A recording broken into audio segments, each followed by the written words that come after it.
الحمد لله نحمده ونستعينه ونستغفره ونعوذ بالله من شرور أنفسنا ومن سيئات أعمالنا. من يهده الله فلا مضل له ومن يضلله فلا هادي له. ونشهد أن لا إله إلا الله وحده لا شريك له.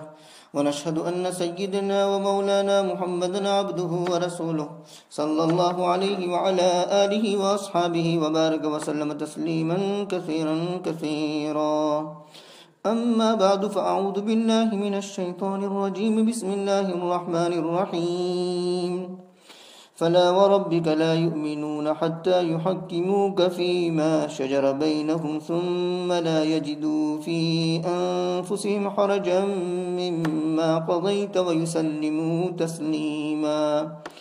ولو أنا كتبنا عليهم أن اقتلوا أنفسكم أو اخرجوا من دياركم ما فعلوه إلا قليل منهم. ولو أنهم فعلوا ما يوعظون به لكان خيرا لهم وأشد تثبيتا. وإذا لآتيناهم من لدنا أجرا عظيما ولهديناهم صراطا مستقيما. آمنت بالله صدق الله مولانا العظيم وصدق رسوله النبي الكريم. ونحن على ذلك لمن الشاهدين والشاكرين والحمد لله رب العالمين. قابل احترام بزرگوں اور عزیز دوستوں اور ریسیور سے سننے والی سبھی ریسیور سے سننے والے ہیں میرے محترم بھائیوں، بزرگوں اور معزز بہنوں، سورہ نساء کی آیت نمبر 65 سے لے کر کے 68 تک پڑھی گئی ہے. پہلے آیت کا ترجمہ دیکھتے ہیں. فلا وربک میں لا زائدہ ہے، تیرے رب کی قسم، تیرے پروردگار کی قسم، واو قسمیہ ہے. وہ مومن نہ ہوں گے یہاں تک کہ منصف ٹھہرائے آپ کو ان جھگڑوں میں جو ان میں اٹھیں، پھر نہ پاوے اپنے جی میں کوئی تنگی، یعنی محسوس نہ کرے کوئی تنگی اس سے جو آپ نے فیصلہ کیا، یعنی آپ کے فیصلے سے ان کے دلوں میں کوئی گھٹن نہ ہو، کوئی تنگی نہ ہو، کھلے دل سے اس فیصلے کو قبول کریں. وَيُسَلِّمُوا تَسْلِيمًا، اور خوشی سے اس فیصلے کو قبول کرے، پورا تسلیم کرے. یہ تو آیت کا ترجمہ ہوا. آئیے آیت کے شان نزول کے لیے اصح الکتب بعد کتاب اللہ الصحیح البخاری اس کی طرف رجوع کرتے ہیں. امام بخاری رحمۃ اللہ علیہ نے اپنی کتاب التفسیر میں اس آیت کے تحت ایک واقعہ بیان فرمایا ہے جس سے آیت کا شان نزول معلوم ہو جاتا ہے. امام بخاری رحمۃ اللہ علیہ کی کتاب التفسیر بڑی طویل ہے، 102 صفحات پر مشتمل ہے اور تقریباً 2.5 جزو سے زیادہ بنتے ہیں، 2.25 جزو کے قریب.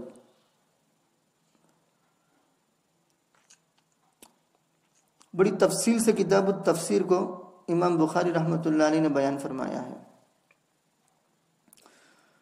اس میں آتا ہے عروہ ابن زبیر رضی اللہ تعالیٰ عنہ فرماتے ہیں کہ زبیر ابن العوام، یعنی ان کے والد محترم، ان کا ایک انصاری سے کاشت کو پانی کے ذریعہ سیراب کرنے کے سلسلے میں جھگڑا ہوا.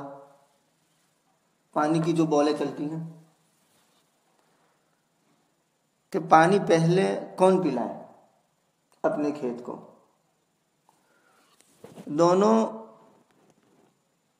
یعنی زبیر بن العوام اور وہ انصاری اپنا مقدمہ لے کر نبی کریم صلی اللہ علیہ وسلم کے دربار میں گئے. نبی کریم صلی اللہ علیہ وسلم نے زبیر بن العوام کے حق میں فیصلہ فرمایا.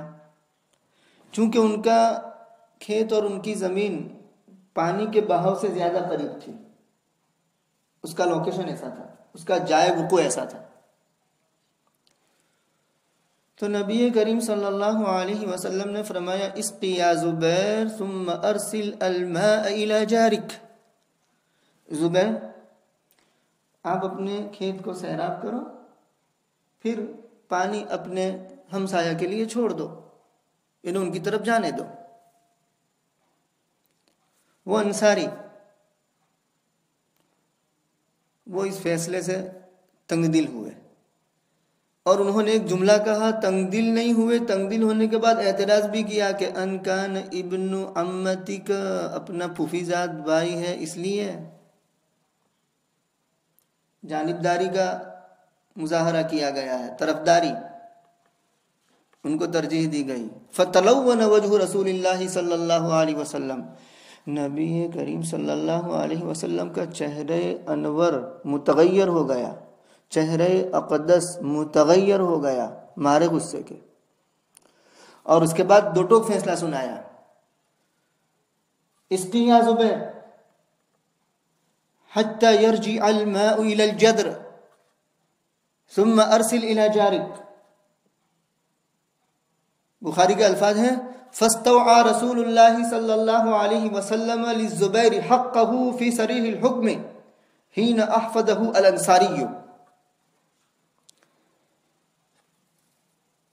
اے زبیر اپنے کھیت کو سیراب کیجئے، اور کتنا سیراب کیجئے، حتی یرجع الماء الى الجدر، یہاں تک کہ پانی مڈیڑ تک پہنچ جاوے، کیاریاں تک پہنچ جاوے، لبالب ہو جاوے. اور اس کے بعد اپنے ہمسائے کی طرف پانی جانے دیجیے. رسول اللہ صلی اللہ علیہ وسلم نے اس کے اعتراض کے بعد زبیر کو اس کا پورا حق صریح الفاظ میں دے دیا، یعنی دو ٹوک فیصلہ سنا دیا. اور پھر حدیث میں یہ آتا ہے کہ وَكَانَ أَشَارَ عَلَيْهَا بِأَمْرٍ فِيهِ لَهُمَا سَعَةٌ، کہ پہلے نبی کریم صلی اللہ علیہ وسلم نے جو فیصلہ دیا تھا اس میں رواداری تھی، لچک تھی، دونوں کے لیے گنجائش تھی. پہلے فیصلے کے الفاظ غور کیجئے، آپ نے کیا فرمایا، اسقی یا زبیر، سیراب کر دیجئے اور اس کے بعد پانی چھوڑ دیجئے اپنے بھائی کے لیے، اپنے ہمسائے کے لیے. لیکن اس پر اعتراض کیا گیا تو پھر آپ نے جو حق بنتا تھا زبیر کا وہ دیا اور فرمایا کہ پانی سے سیراب کیجئے، اور کتنا سیراب کیجئے، چھلو چھل جسے گجراتی میں بولتے ہیں، لبا لب بھر دیجئے مڈیڑ تک، کیاریاں تک، اور اس کے بعد پانی چھوڑیے. دو ٹوک حکم اس لیے دیا کہ اس نے یعنی انصاری نے نبی کریم صلی اللہ علیہ وسلم کو غصہ دلا دیا، تو پھر جو حق بنتا تھا دو ٹوک فیصلہ سنا دیا. زبیر بن العوام رضی اللہ تعالیٰ عنہ فرماتے ہیں کہ فما احسب هذه الآیات الا نزلت فی ذلک، میں نہیں خیال کرتا ہوں مگر یہ آیت نازل ہوئی اسی سلسلے میں. فلا وربک لا یؤمنون حتی یحکموک فیما شجر بینہم. اور طرز دیکھیے اللہ رب العزت کا حاکمانہ فرمان، اس میں غور کیجیے. ایک حاکمانہ فرمان ہے کہ وہ مومن نہیں ہوں گے یہاں تک کہ آپ کو منصف ٹھہرائے، آپ کو فیصل ٹھہرائے ان جھگڑوں میں جو ان کے درمیان اٹھے. اللہ تبارک و تعالی نبی کریم صلی اللہ علیہ وسلم کی کس شان سے علو مرتبت اور عظمت کو بیان فرماتے ہیں قسم کھا کر کے. آپ اندازہ لگائیے کہ نبی کا کیا مقام ہے صلی اللہ علیہ وسلم. حاکمانہ فرمان تو سنیے کہ فلا وربک لا یؤمنون، تمہارے رب کی قسم. الفاظ کی بندش، اس کی ترتیب میں جو عربی داں حضرات ہیں وہ غور کریں گے تو اس سے اندازہ لگایا جا سکتا ہے کہ اللہ تبارک و تعالی نے نبی کریم صلی اللہ علیہ وسلم کے علو مرتبت اور عظمت شان کو بیان کرنے میں کوئی کسر نہیں چھوڑی. ثم لا یجدوا فی انفسہم، فیصلہ آپ کا سنا، اس کے بعد دل میں تنگی نہ ہو، کھلے دل سے اس کو قبول کریں. صرف قبول کرنا نہیں، خوشی سے قبول کرنا. تو اس آیت میں زبیر ابن العوام رضی اللہ تعالیٰ عنہ جو کہہ رہے ہو وہی واقعہ ہو،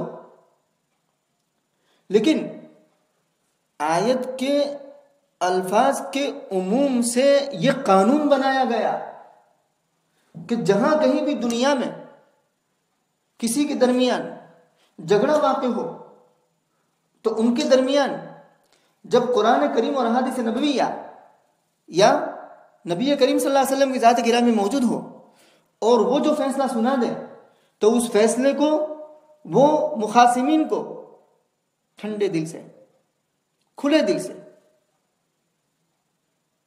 قبول کرنا ہوگا. صرف قبول کرنا نہیں، کھلے دل سے قبول کرنا ہوگا، خوشی سے قبول کرنا ہوگا.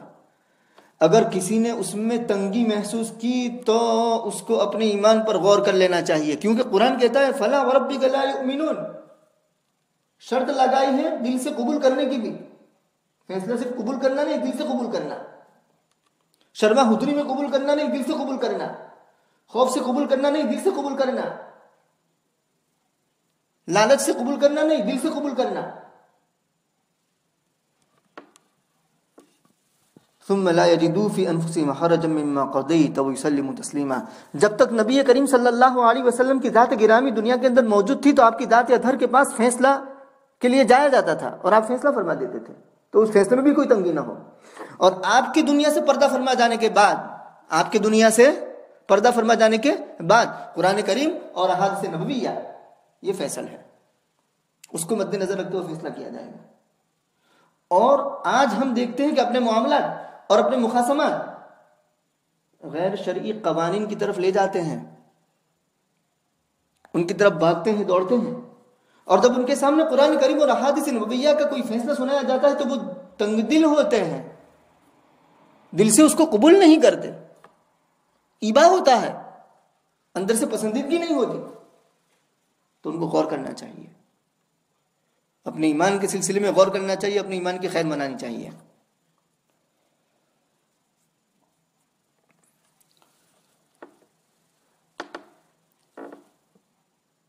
تو نبی کریم صلی اللہ علیہ وسلم کے بعد قرآن کریم اور احادیث نبویہ ان کی طرف رجوع کیا جائے گا، اجماع قیاس اس کی طرف رجوع کیا جائے گا.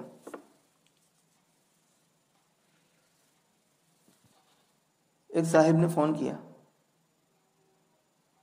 یہ واقعہ پیش آیا ہے،